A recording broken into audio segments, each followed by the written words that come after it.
அனைவருக்கும் தினம் ஒரு தகவல் சார்பாக இனிய வணக்கங்கள். இன்றைக்கி நம்ம பார்க்க போகிற பதிவு நம்ம எல்லாருக்குமே தேவைப்படுகின்ற மிக முக்கியமான ஒரு பதிவு.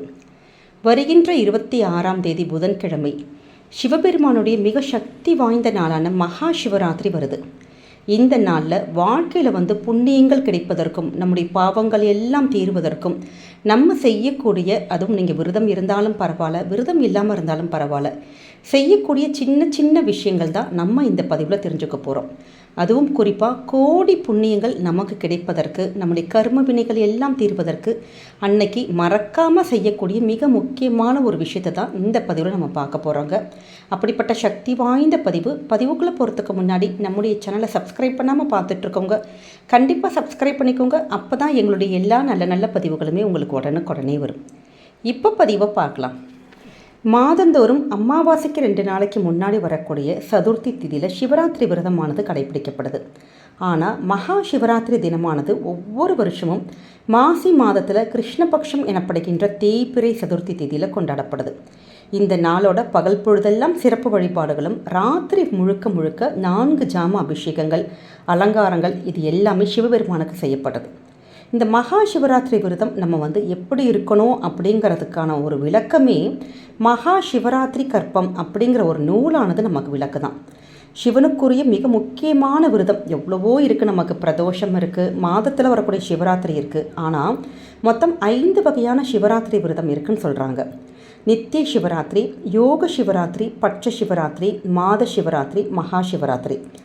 இப்படி மாசி மாதத்தில் வரக்கூடிய இந்த தேய்பிறை சதுர்த்தி நாளில் வரக்கூடிய மகா சிவராத்திரியில் யார் ஒருத்தங்க விரதம் இருந்து நம்ம சிவனை வழிபடுறோமோ, இல்லாட்டி அன்றைய நாள் ராத்திரியில் சிவனை நீங்கள் ஆத்மார்த்தமாக நினச்சா கூட போதும், உங்களுக்கு வருடம் முழுவதுமே நம்ம சிவனை வழிபட்டதற்கான பலன் கிடைக்குங்கிறது தான் கூடுதலான விசேஷம்.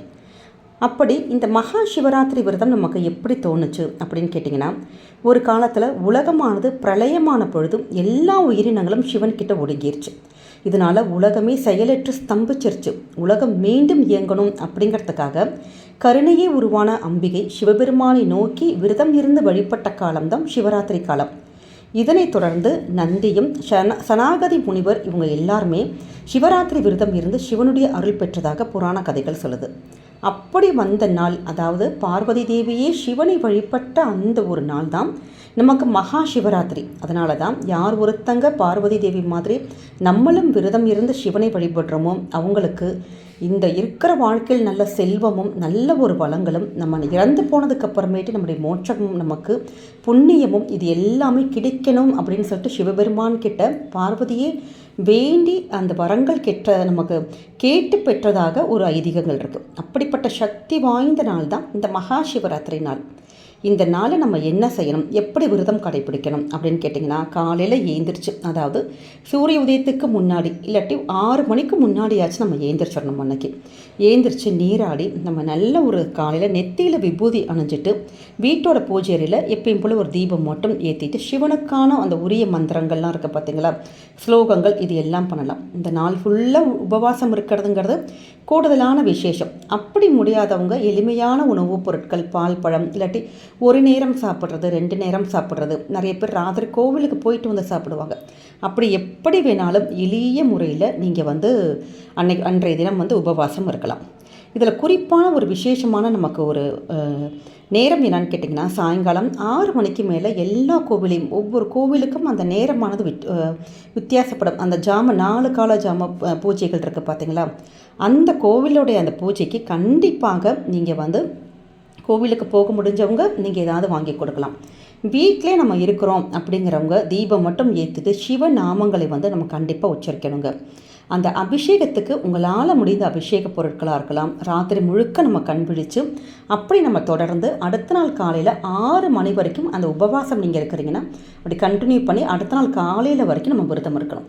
அதற்கப்புறம் நீங்கள் எப்பயும் போல் நம்மளுடைய விரதத்தை முடிச்சுட்டு நம்ம சாப்பிட்டுக்கலாம்.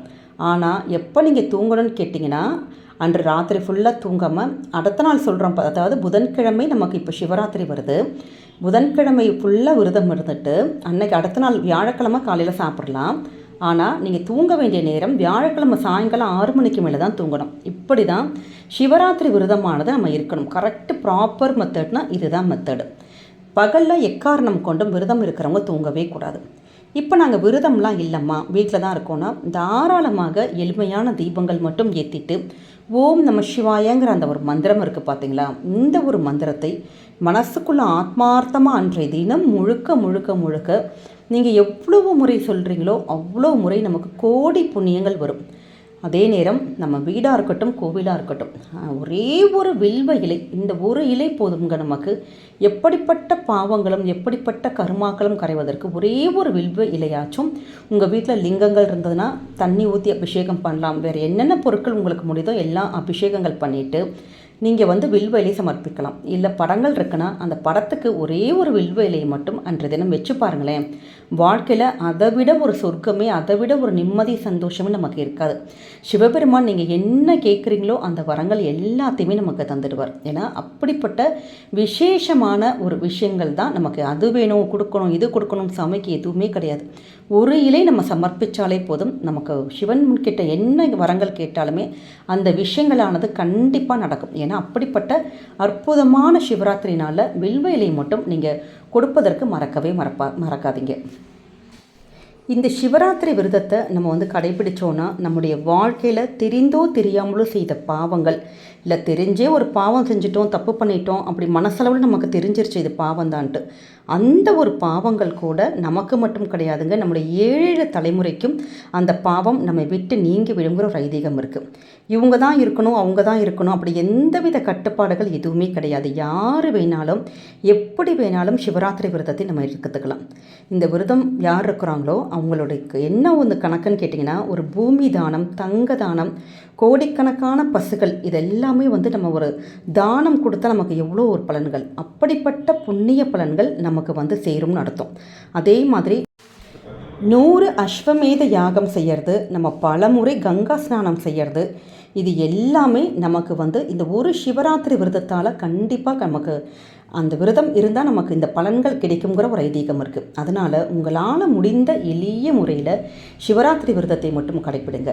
அதே நேரம் நம்ம செய்யக்கூடாத மிக முக்கியமான விஷயம், விரதம் இருக்கிறவங்க கண்டிப்பாக பகல் பொழுதில் நம்ம தூங்கக்கூடாது. அசைவ உணவுகள் நம்ம விரதம் இருந்தாலும் இல்லாட்டியும் எக்காரணம் கொண்டும் நம்ம நிச்சயமாக அன்றைய தினம் கூடவே கூடாதுங்க. ஏன்னா நம்ம எவ்வளவு இது பண்ணாலும் ஒரு மிகப்பெரிய பாவத்தை நம்ம தேடிக்கிட்ட மாதிரி ஆயிரும். அதனால் அசைவ உணவுகள் கண்டிப்பாக சாப்பிட்றாதீங்க. அதே மாதிரி ராத்திரி நம்ம கண் விழிக்கணும் அப்படிங்கிறதுக்காக நம்ம இந்த தாயக்கட்டை விளையாடுவாங்க நிறைய பேர் சினிமா படம் பார்ப்பாங்க, இல்லாட்டி ஃபோன்லேயே ஏதாச்சும் நம்ம வீடியோஸ் பார்த்துட்ருப்போம். அது மாதிரியான விஷயங்கள் நிச்சயமாக தவிர்ப்பது நல்லது. ஆத்மார்த்தமாக அன்றைய தினம் முழுக்க முழுக்க நம்ம சிவபெருமானை மட்டுமே நினைத்து நம்ம தியானித்தாலே போதுங்க. இது தவிர நம்ம மது, புகை, வேறு ஏதாவது கெட்ட பழக்கங்கள் இது எல்லாத்தையுமே நிச்சயமாக நம்ம அவாய்ட் பண்ணணும். இப்படி எளிய முறையில் நமக்கு தெரிந்த வகையில் சின்ன சின்ன விஷயங்கள், விரதம் இருந்தாலும் சரி, இருக்க முடியாமல் போனாலும் சரி, இது மாதிரியான ஒரு விஷயங்களை நம்ம கடைப்பிடித்தாலே போதும்.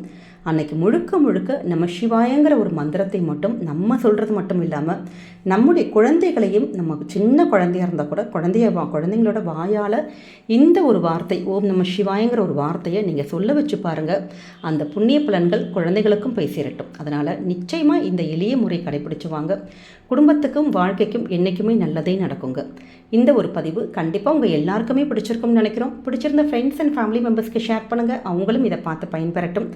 நம்முடைய சேனலை சப்ஸ்கிரைப் பண்ணி உங்களுடைய ஆதரவுகள், சப்போர்ட்டுகள் எங்களுக்கு கொடுங்க. மீண்டும் ஒரு நல்ல பதிவோடு சந்திக்கிறோம். நன்றி, வணக்கம்.